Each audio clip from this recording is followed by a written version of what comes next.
ایک صحابی ہیں حضرت شیبہ بن عثمان رضی اللہ تعالی عنہ، وہ کہتے ہیں میرے والد کو اور میرے چچا کو مسلمانوں نے احد میں قتل کر دیا تھا. میرے دل میں بڑا غصہ تھا، بڑا جلال تھا کہ کبھی مجھے موقع ملے تو میں بدلہ لوں گا. کہتے فتح مکہ کے بعد نبی پاک علیہ السلام حوازن کی جنگ کے لیے نکلے. مجھے پتا چلا حضور جا رہے ہیں تو میرے اندر شعلے بھڑک رہے تھے انتقام کے. روز میں منصوبہ بندی کرتا، پلاننگ کرتا کہ کسی طریقے سے میں ان تک پہنچوں گا اور بدلہ لوں گا.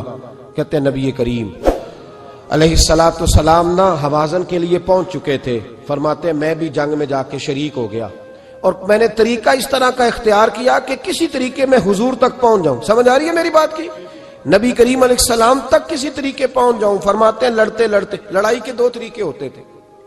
کبھی تو ایسے ہوتا تھا کہ ایک دو آدمی مل کے آپس میں لڑتے تھے، پھر گمسان کا رن پڑتا تھا، گھمبیر ہو جاتی تھی جنگ، سمجھ نہیں آتی تھی تیر کہاں سے آیا، نیزہ کہاں سے آیا. فرماتے جب گمسان کا رن پڑا نا، مجھے موقع مل گیا، میں حضور کے قریب پہنچ گیا. حضرت شیبہ بن عثمان رضی اللہ تعالیٰ عنہ کہتے جب میں پہنچ گیا تو میں نے نا دیکھا کہ اب حضور کے قریب لوگ نہیں ہیں.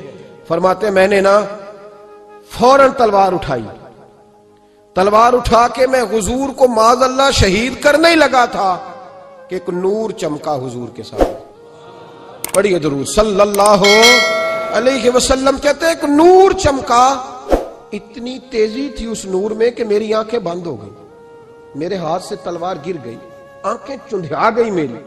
فرماتے تلوار میرے ہاتھ سے چھوٹ گئی. اب جب وہ روشنی مدھم ہوئی نا تو میں نے دیکھا نبی پاک سامنے کھڑے مسکرا رہے ہیں. آپ نے میں نے کر دی، آپ نے سن لی، ذرا دیکھو تو صحیح، جو تلوار لہرائے اسے دیکھ کے بھی کبھی کو مسکرایا ہے؟ جس نے تلوار ہی لہرا دی، جو شہید کرنے ہی لگا تھا، پہنچ گیا تھا. لیکن یہ اخلاق میرے رسول پاک کا ہے صلی اللہ علیہ. اعلیٰ حضرت فاضل بریلوی کا ایک شعر میں نے پڑھا. کئی کچھ چیزیں ایسی ہوتی ہیں جو بس نا وہ آتی تو سامنے ہیں لیکن وہ اتنا لطف دے جاتی ہیں کہ ٹھنڈا ہو جاتا ہے مزاج. رات کو میں شعر پڑھ رہا تھا اعلیٰ حضرت کا فاضل بریلوی رحمت، اور میں نے شعر پڑھا تو مجھے اچھا لگا سنانا. ایک دوست کو میں نے فون کیا، میں نے کہا یار ذرا شعر تو سن لے. یہ پہلی دفعہ نظر سے گزرا ہے، ابھی سیدھا سادہ لیکن روح تک اتر گیا. اعلیٰ حضرت فرمانے لگے نبی پاک کے بارے میں، فرمانے لگے سیدھی سیدھی روش پر کروڑوں درود. سیدھی سیدھی روش پر بالکل سیدھی ہے حضور کی باتیں، کسی پیچیدگی کی ضرورت نہیں. کہنے لگے سیدھی سیدھی روش پر کروڑوں درود، سادی سادی طبیعت پہ لاکھوں سلام. سادی سادی طبیعت پہ سیدھی سیدھی روش پر کروڑوں درود اور سادی سادی طبیعت پہ لاکھوں سلام. میرے نبی کریم صلی اللہ علیہ وسلم مجھے دیکھ کے مسکرائے اور فرمایا جب حضور مسکرائے نا تو میں نبی کریم علیہ السلام کو دیکھ کے حیران ہوا کہ میں نے تلوار تانی تھی اور حضور نے مسکرانا شروع کیا. فرماتے اب حضور نے مجھے بلایا، آواز کے ساتھ نہیں بلایا، حضور نے اشارہ کیا یوں کر کے، فرمایا ادھر آؤ نا. فرماتے مجھے اب یہ بھی سمجھ نہیں آئی کہ کس نے مجھے اٹھا کے حضور کے قریب کر دیا. فرماتے میں نبی کریم کے قریب گیا تو حضور نے میرے دل پر 3 تھپکیاں دی. ایک تھپڑ ہوتا ہے، ایک تھپکی ہوتی ہے، پتہ ہے نا فرق کا؟ ایک تھپڑ کو مارے تو جلال آتا ہے اور تھپکی دے تو پیار آتا ہے. کہتے ہیں حضور نے 3 تھپکیاں دی اور دی بھی میرے دل پر، 1 پھر 2 پھر 3. کہتے ہیں پہلی تھپکی دی تو میرے اندر سے کفر نکل گیا، دوسری تھپکی دی تو میرے اندر ایمان داخل ہو گیا، اور تیسری تھپکی جب نبی پاک علیہ السلام نے دی تو مجھے ہر چیز سے بڑھ کر رسول اللہ سے پیار ہو گیا، محبت ہو گئی نبی کریم سے. آپ فرماتے ہیں اب حضور نے نا فوراً میرے ہاتھ میں تلوار تھمائی. فرمایا پہلے تو ہمارے خلاف لڑ رہا تھا، تلوار پکڑ، اب ہماری طرف سے لڑ، تلوار پکڑ اور لڑ. آپ فرماتے ہیں میں اتنا لڑا کہ جو حضور کا دشمن سامنے آتا میں گلا کاٹ دیتا، جو آتا میں اس کے ٹکڑے کر دیتا. فرماتے ہیں پہلے میں باپ کا بدلہ لینے آیا تھا اور اب میرا یہ حال ہے کہ اگر میرا باپ بھی سامنے آئے گا تو میں اس کا بھی گلا کاٹ دوں گا، لیکن حضور کے قریب کسی کو جانے نہیں دوں گا. حضرت شیبہ بن عثمان کہتے ہیں جنگ ختم ہو گئی، حضور خیمے میں گئے، میں بھی گیا. اب نبی پاک لوگوں سے باتیں کر رہے ہیں، حضور لوگوں سے باتیں کر رہے ہیں. میں ایک کونے میں بیٹھا سوچ رہا ہوں کہ میں تو بدلہ لینے آیا تھا، یہ میرے ساتھ ہوا کیا؟ حضور لوگوں سے باتیں کرتے جا رہے ہیں، میں سوچتا جا رہا ہوں کہ میں تو انتقام لینے آیا، یہ کیا معاملہ ہوا؟ کہتے محبوب نے اچانک میری طرف نظر اٹھائی اور فرمانے لگے شیبہ ایک ارادہ تو نے کیا تھا جو غلط تھا، اور ایک ارادہ میرے رب نے کیا ہے اور تیرے اوپر فضل فرما دیا ہے۔ فرماتے ہیں حضور نے اب مجھ سے فرمایا کوئی خواہش ہو تو بتاؤ، مانگ لو کچھ مانگنا ہے تو۔ میں نے عرض کی یا رسول اللہ میری بخشش کی دعا کر دیں، بڑا میرا خوفناک ماضی ہے، میں اسلام کا بڑا دشمن رہا ہوں، حضور دعا کر دیں، یاد ماضی عذاب ہے یا رب، چھین لے مجھ سے حافظہ میرا، یا رسول اللہ بڑے گناہ ہیں میرے، دعا کر دیں۔ کہتے میں نے دعا کے لیے کہا اور حضور پھر دوسرے لوگوں سے باتیں کرنے لگے، کبھی اس سے کبھی اس سے کبھی اس سے۔ میں سوچنے لگا کہ میری بات کا کوئی جواب ہی نہیں آیا۔ جب تو 3 بار میں نے سوچا تو میرے کریم نے پھر توجہ میری جانب کی اور فرمایا تو نے بخشش کی دعا کا کہا تھا، میں نے سن لیا ہے، رب کریم نے تیری بخشش فرما دی ہے، اللہ نے تجھے بخش دیا ہے، تیری خطائیں رب کریم نے معاف کر دی۔ نبی پاک کے دست مبارک کی برکت، رسول پاک۔ ایک صحابی تھے حضرت فرقد ان کا نام تھا رضی اللہ تعالی۔ پہلے نا میں جب گفتگو کیا کرتا تھا نا تو میں صحابہ کا نام نہیں لیتا تھا، میں کہتا تھا ایک صحابی فرماتے ہیں، کیونکہ صحابہ کے نام مشکل تھے، لوگوں کو یاد نہیں رہتے۔ ایک دن میرے دل میں خیال آیا کہ نام لیں گے نہیں تو انہیں آئیں گے کیسے، چلو خود کسی کو یاد ہو جائے گا، تو مجھے اچھا لگا۔ پچھلی دفعہ میں نے حضرت ساسا بن ناجیہ کا نام لیا تو مجھ سے میرے دوستوں نے کہا ذرا لکھ کے دیں کیا نام تھا۔ مجھے خوشی ہوئی کہ یار اگر یہ لفظ کہے جائیں گے تو لوگوں کو دلچسپی ہوگی۔ حضرت فرقد ایک صحابی تھے، اور یہ وہ صحابیاں جنہوں نے حضرت عمر کے زمانے میں موصل کا علاقہ فتح کیا تھا، بڑے دلیر تھے، ان کی 4 بیویاں تھیں۔ وہ کہتے ہیں جب بھی یہ گھر میں آتے تو خوشبو اتنی اعلیٰ لگا کے آتے کہ ہم حیران ہو جاتی۔ عورتیں زیادہ تیاری کرتی ہیں نا مردوں سے کہ نہیں، کہ آج کل مرد زیادہ کرتے ہیں۔ چلو میں دس چھوڑو، میں اپنی اصلاح کر لوں، تسی دوواں گلاں تے انجن کیتا ہے، اب پتہ نہیں سچ کیا ہے، کون زیادہ تیاری کرتا ہے؟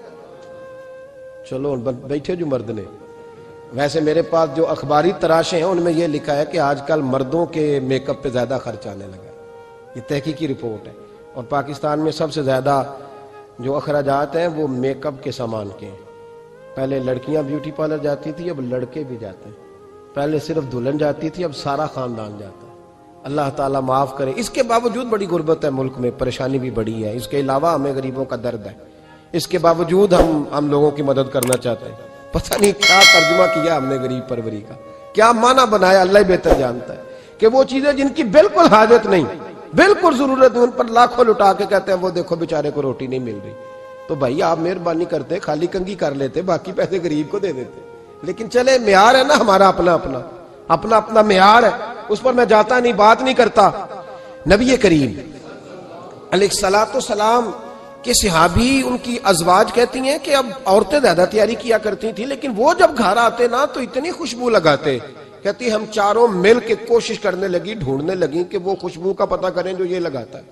ہم نے بازار سارے تلاش کر لی، عرب کے اندر آج بھی خوشبو کا بڑا شوق ہے اور بڑی مہنگی خوشبو ملتی ہے، کبھی آپ بازار جائیں، کہتی ساری خوشبوئیں لگا لی، تھک گئیں۔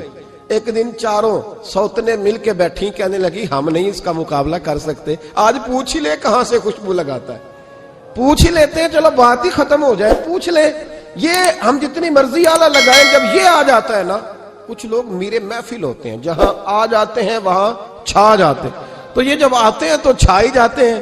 کیا کریں، اس طرح کا میرے محفل ہے، کیا کریں اس کا؟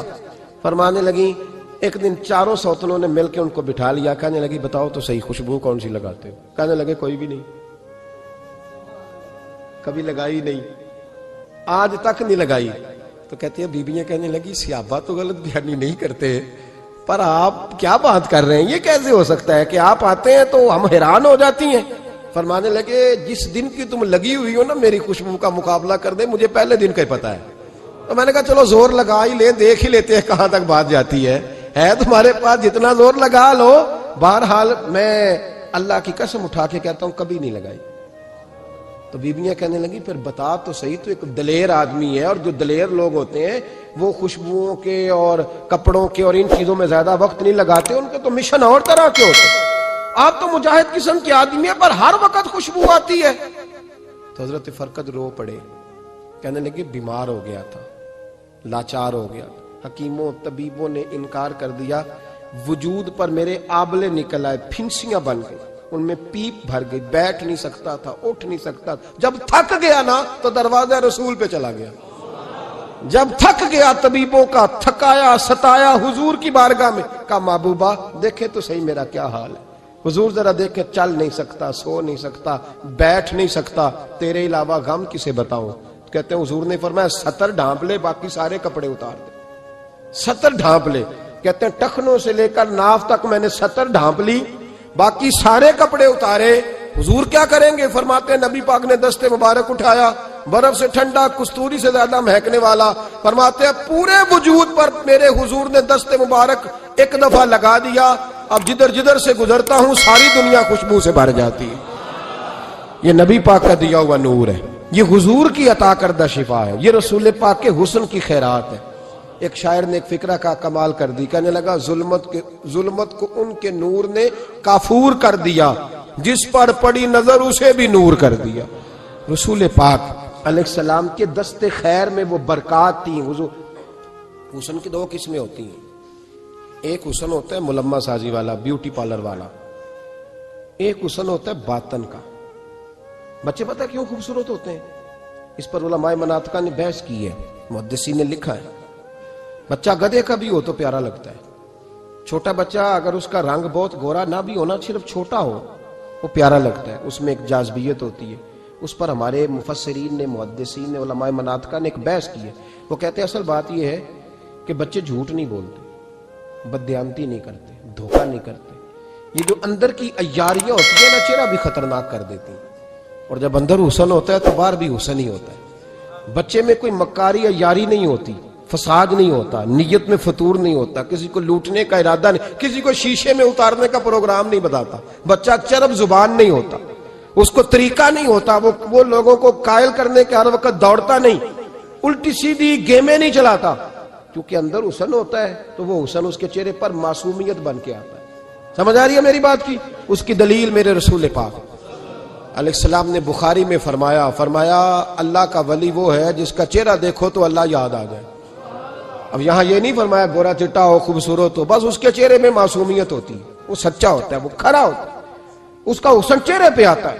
میرے رسول کریم علیہ السلام کا جو حسن تھا نا، وہ اندر کی صداقت کی روشنی تھی، وہ اندر کے کیف کا نور تھا جو حضور کے چہرے پر عیاں ہوتا تھا۔ اس لیے نبی پاک کا چہرہ جو تھا وہ آنکھیں چدھیاتا نہیں تھا، بلکہ آنکھوں کو اچھا لگتا تھا۔